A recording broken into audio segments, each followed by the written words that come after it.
So if I made this video prior to the 2022 season, I know my division rankings would be completely different than the ones I have now.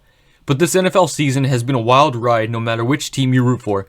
Some divisions contain the powerhouses of the NFL, while others hold the bottom dwellers. Today I'll be ranking each division from worst to best. Also, it's important to keep in mind that this is being recorded after the conclusion of Week 17. Also real quick, it's important to mention what happened to Bills safety Demar Hamlin on Monday night. He collapsed on the field after he suffered a cardiac arrest. As of now, I'm hearing that he's making tremendous progress, but nothing is truly definitive yet. My heart and prayers go out to Demar and the Hamlin family. Just know we're all praying for you, brother. Now back to the video. At number 8, we have the NFC South. It was a toss-up between this and the 7th choice, but ultimately I had to go with this one. The teams in this division consist of the Saints, Falcons, Buccaneers, and Panthers. Coming into the season, this division wasn't even expected to be competitive. It was supposed to be a neck-and-neck race between the Bucs and Saints for first place. But at this point in the season, we just saw Tampa Bay clinch the division at 8-8 just this past week.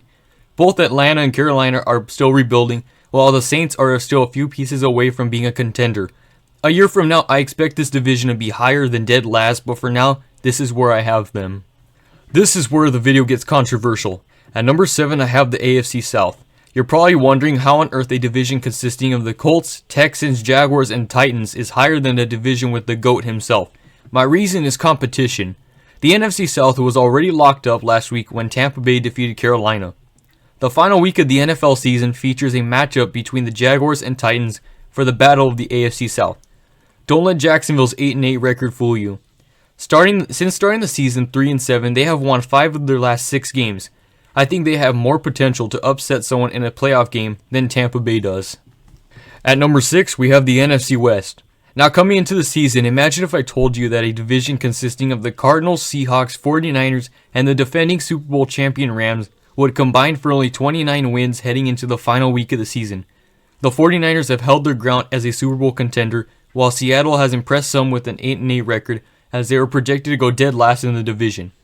The Rams and Cardinals have had pathetic seasons, but that can be blamed due to their rosters being decimated with injuries. This division is not threatening to some of the others. You have a contender, a decent team, and 2 horrible ones. This was easily the best division coming out of last year, but now 6 is probably where they currently stand. At number 5, we have the NFC North. Now this division consists of the Lions, Packers, Vikings, and Bears. At 12-4, the Vikings are among the NFL's best teams, despite being on the right side of luck for almost every game. You can make the case that both the Lions and Packers are better teams than their 8-8 records show. The only reason this division isn't higher because of how bad the Bears are with a 3-13 record. Overall, this division is pretty solid and consists of teams that could potentially make some noise in the playoffs. At number 4, we have the AFC West. Now coming into the season, this was supposed to be the best division in football. The Chiefs were projected to remain one of the best teams in the league, which they still are. The Chargers, Broncos, and Raiders all made huge splashes in the offseason to showcase themselves as contenders. Experts and many fans made the argument that every team in the West would make the playoffs.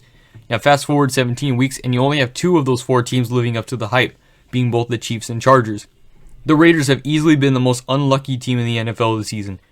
At 6-10, they have blown a 10-point lead at least 5 times and have lost in the final minutes of games countless times. The Broncos are a hot mess. They sold their entire future to acquire Russell Wilson, and it resulted in them being dead last in the NFL on both yards and points per game. At the end of the day, the AFC West is the division of what could have been. But for now, they're the 4th best division in football. These next 2 divisions can go either or, but after seeing Week 17, I have to go with the AFC East at number 3. This division consists of the Bills, Dolphins, Jets, and Patriots.